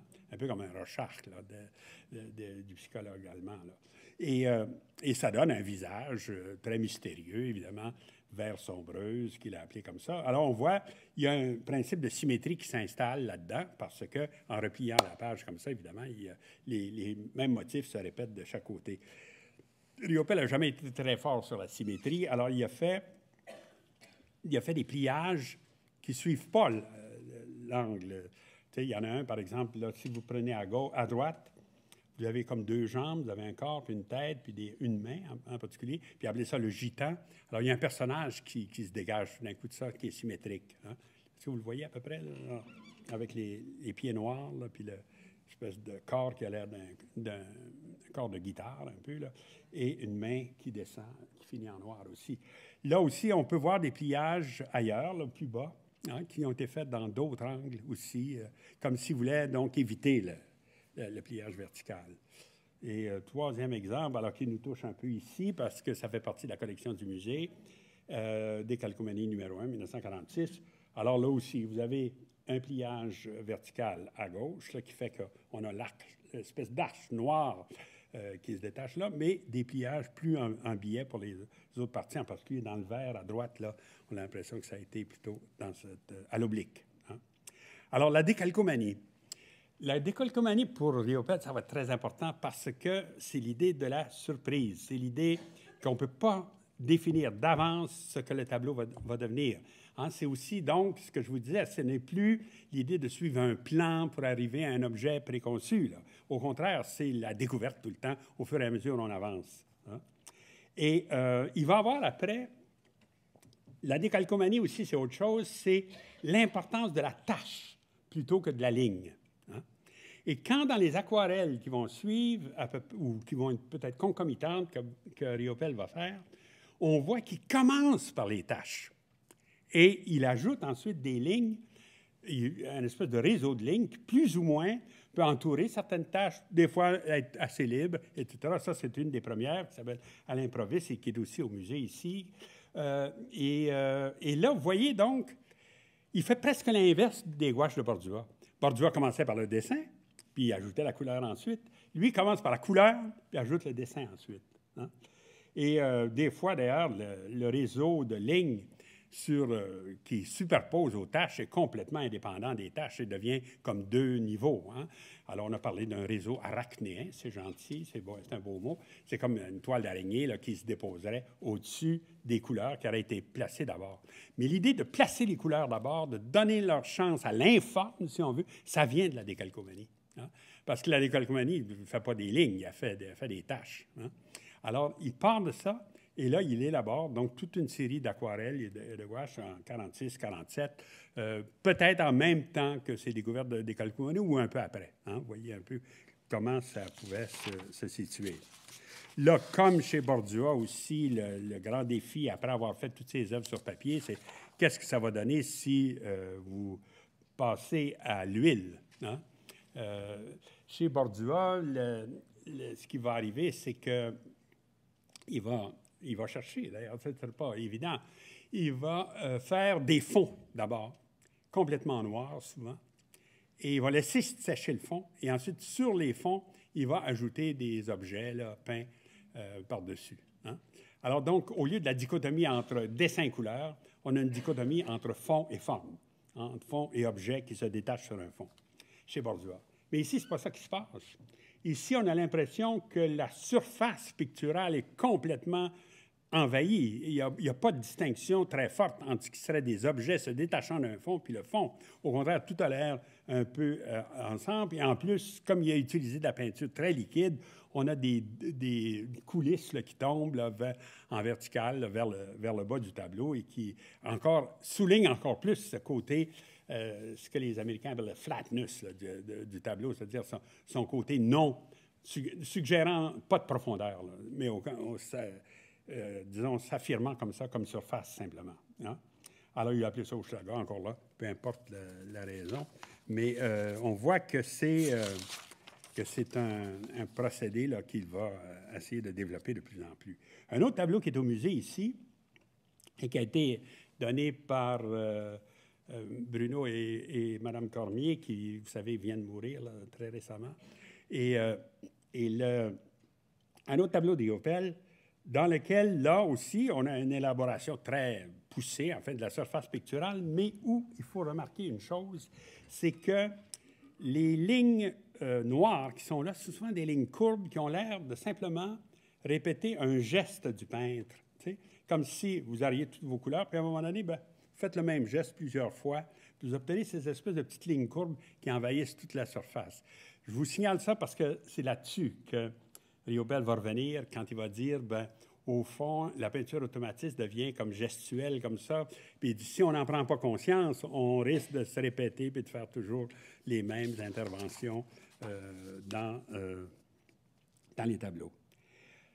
Après ça, donc, en 1949, Riopel retourne à Paris. Alors là, pour longtemps, en fait, parce qu'il va faire enfin, le gros de sa carrière à Paris, comme vous savez. Il part avec Françoise Espérance. Ils vont avoir 2 enfants, 2 filles, Iseult et... Oups, j'ai oublié le nom de l'autre. En tout cas, mais il y a 2 filles. Et il va avoir sa première exposition solo à Paris, peu après son arrivée. Bon, il part à la toute fin de 1948. Par exemple, on a une lettre de Fernand Leduc qui dit « Les Riopelles sont ici », puis c'est daté du 28 décembre. Alors vraiment, c'est à la toute fin de 1948. Et son exposition, c'est en mars 1949, à une galerie qui s'appelle La Dragonne et qui est aussi la galerie Nina Dosset, sur la rue du Dragon. En tout cas, bon, c'est pour ça qu'il l'appelle La Dragonne, parce qu'elle est sur la rue du Dragon, mais le vrai nom, c'est la galerie Nina Dosset. Or, Véhémence confrontée, dont je parlais au tout début, va se passer aussi à cette galerie. Alors, c'est une galerie que Riopelle connaît, hein, puisque c'est là qu'il a fait sa première exposition solo à Paris. Je vous présente un peu un genre de tableau qu'il a présenté là. Entre les 4 murs du vent, j'écoute. Alors, là aussi, c'est comme un peu les tableaux qu'on a vus jusqu'à présent. Celui-ci va être reproduit dans Refus Global, planche 4, si je me souviens, en noir et blanc, évidemment, pas comme ça. Mais c'est un des tableaux qui fait connaître Riopelle à Paris pour la première fois. Là. Les gens voient ça. Alors, tu sais, à Paris, vous avez 2 tendances. Vous avez une tendance d'abstraction très géométrique, là, comme Herbin ou Magnelli ou tous ces gens-là, qui sont d'ailleurs, qui perdent leur faveur après la guerre parce qu'on dit ce côté très rationnel de la peinture géométrique et abstraite, c'est ce qui a perdu finalement la civilisation, c'est ce qu'il fallait, au contraire, il fallait de la fantaisie, de l'imagination, etc. On n'aurait pas été en train de se tuer les uns les autres juste pour des questions de différence d'idéologie ou de persécution, des choses comme ça. Alors, et là, donc, en parallèle avec cette peinture géométrique, on a aussi une peinture qu'on va appeler l'abstraction lyrique, et dans laquelle, évidemment, des tableaux comme ça se situent beaucoup plus facilement. Parce que là, ce qu'on appelait lyrique, en fait, c'est le fait que ça ne soit plus géométrique. Ça pouvait être abstrait encore, mais on pouvait donc avoir des formes plus libres que simplement comme des Mondrian, là, avec des verticales puis des horizontales. Hein? Alors, donc, c'est ce qu'il présente jusqu'à présent. Puis, alors, vous avez vu, jusqu'à présent, c'est peint au pinceau, ça, ces affaires-là. En 1949, par contre, il se passe une grosse révolution chez Riopelle. Il troque le pinceau pour la spatule. Hein? Vous savez ce que c'est des couteaux à peindre. Et là, on en voit déjà des premières manifestations ici, dans ce tableau-là qui s'appelle Promenade, 1949, et qui est au Musée d'art contemporain ici à Montréal. La spatule, c'est aussi un instrument qui travaille avec de l'invisible. Hein? Parce que, comment est-ce qu'il procède? Vous mettez 4 taches de peinture sur la toile. Ensuite, prenez votre spatule pour les couvrir. Et là, il y a un moment donné où vous ne les voyez plus. Hein? Puis là, en poussant votre spatule sur la gauche, sur la droite, vous obtenez tout d'un coup un tracé qui est la surprise de ce qu'on a. Alors, on pourrait dire que la spatule fait en petit ce que la décalcomanie faisait en plus grand. Vous comprenez qu'il y a une espèce de continuité là chez Riopelle et qui à mon sens, en tout cas, démontre l'importance de ces expériences de décalcomanie chez Riopelle. Hein, parce que ça intègre cette idée de surprise, de création comme ça spontanée à l'intérieur même de l'élaboration du tableau. Bon, en plus, ici, il y a des lignes blanches là, qui apparaissent et qu'on a comparées au dripping de Pollock, mais c'est vraiment pas de la même chose. C'est plutôt un développement de ce que je vous montrais avant dans les aquarelles avec les réseaux de lignes. Là, hein? Les lignes viennent après les taches, tout le temps chez Riopelle. Ils ne viennent pas avant. Et ensuite, c'est fait quand le tableau est à la verticale, tandis que Pollock travaillait avec les toiles au plancher. Hein? Vous savez ça. Et donc, ces comparaisons-là sont un peu superficielles. Ça ne correspond pas vraiment à l'évolution de Riopelle. D'ailleurs, il a écrit lui-même une lettre là, à quelqu'un. Je pense à Pierre Matisse, justement, son galliériste, pour dire, bon, il faut faire une distinction. C'est pas, je ne travaille pas comme Pollock, etc. En tout cas, on a éclairci ça. Mais alors, donc, ça sert comme un deuxième temps dans cette peinture-là, ajouter un... Puis alors après, bien là, ça va se développer. Regardez ce beau tableau-là. Le progrès envahi par la forêt, et dans lequel on a les lignes blanches aussi, mais là où les taches de spatule sont un peu plus définies que ce qu'on avait avant. Et on arrive comme ça, en 1951, à Véhémence confrontée, dans laquelle le Riopelle dit qu'il veut prendre ses distances avec les automatistes. Et le tableau qu'il a pris Riopelle n'a qu'un seul tableau à cette exposition-là, où on le compare avec Pollock puis avec Vols, en tout cas. Et c'est ce tableau-là, qui est tout à fait surprenant, parce que ça ne correspond pas beaucoup à ce qu'on connaît de Riopelle. C'est très matériiste, si on peut dire. Enfin, beaucoup de matière peinte, des coulisses, comme si ça a été fait justement en pressant sur le tube de peinture directement pour faire cette espèce de giclage de peinture qui descend comme ça à travers la toile. Ça, c'est la première fois que je le voyais. C'est grâce au catalogue raisonné qu'Iseult Riopelle a fait. Que j'ai vu en couleur, cette chose-là, parce qu'on n'avait que des très mauvaises photographies, des photocopies d'articles et des choses comme ça. Alors, ça, c'est ce qu'il présente là. Alors, comme je vous disais, pour cette exposition-là, on avait demandé aux artistes aussi de préparer un petit texte, et je vous en lisais quelques lignes plus haut. Alors, je vous les répète, vous allez voir ce qu'il dit. Il dit « L'automatisme qui s'était voulu, ouverture totale, s'est révélé une restriction du hasard. Le refus de conscience, la main du peintre qui décide involontairement, ne peut que répéter indéfiniment la même courbe. » Alors, vous vous souvenez, elle faisait allusion aux courbes qu'on voit dans les tableaux de Riopelle. Et dit que rien, que rien ne nous autorise à préférer à celle tracée sur une des arêtes du pistolet. Ça, j'ai cherché de voir ce qu'il voulait dire avec pistolet. Le pistolet, c'est ça. C'est un instrument qui sert à faire des courbes. Bon, c'est un fusil aussi, mais dans le contexte ici de la phrase de Riopelle, c'est un instrument qui sert à faire des courbes et que les architectes en particulier utilisent, semble-t-il, assez couramment. Et ils appellent ça un pistolet, tout simplement. Et là, alors il disait donc, les traces qu'on fait spontanément avec des gestes non contrôlés, comme les automatistes font, finissent par faire des courbes un peu analogues à celles qu'on pourrait obtenir avec cet instrument. Alors, en voulant dire, bon, il n'y a aucune raison d'ailleurs de préférer l'un à l'autre, c'est un peu du pareil au même, et donc il faut aller plus loin que ça. Hein? Et ils en ont fait un isthme systématique avec ça. Alors après, il continue.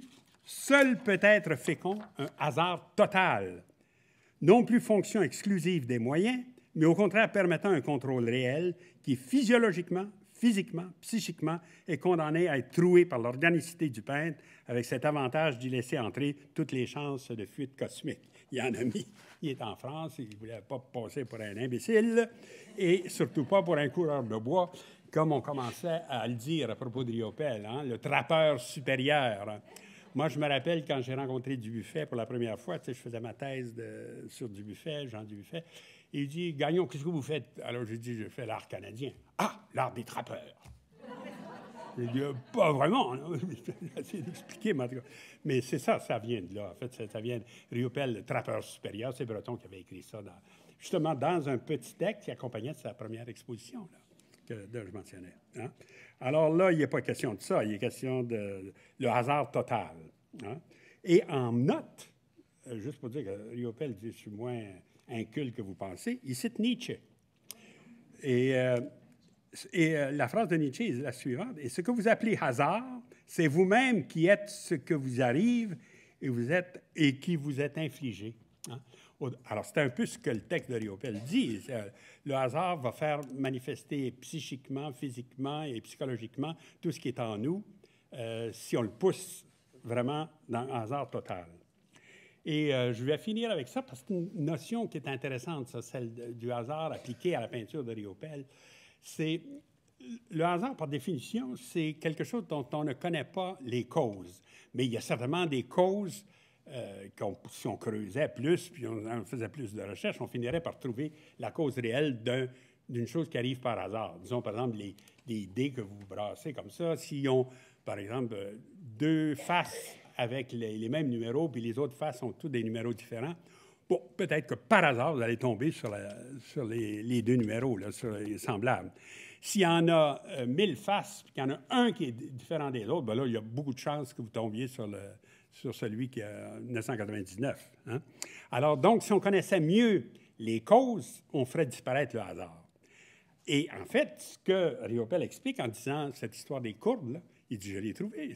C'est pas du hasard. C'est le fait que vous employez toujours un geste de la main de façon inconsciente, sans contrôle. Il fait que vous répétez tout le temps le même geste, puis que ça devient un isme, ça devient quelque chose de facile. Alors, il faut aller plus loin. Il faut faire un hasard total, hein, dans lequel vous n'aurez pas ce contrôle-là. Et d'où le tableau Véhémence que je vous présentais, là, avec des coulisses, avec n'importe quoi.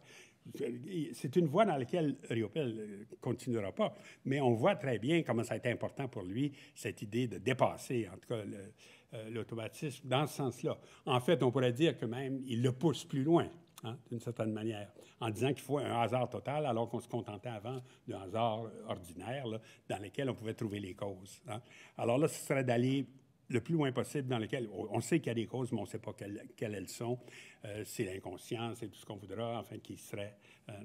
Et là, je pense qu'à ce moment-là aussi, à Paris, en 1951, là, Riopelle sentait le besoin de voler de ses propres ailes, et donc, ce n'est pas étonnant qu'il ait fait cette déclaration là-bas sur l'automatisme. Alors, c'est-tu un peu plus clair, là, Bordua, Riopelle et l'automatisme? En tout cas, voilà ce que je voulais vous dire ce matin. Merci.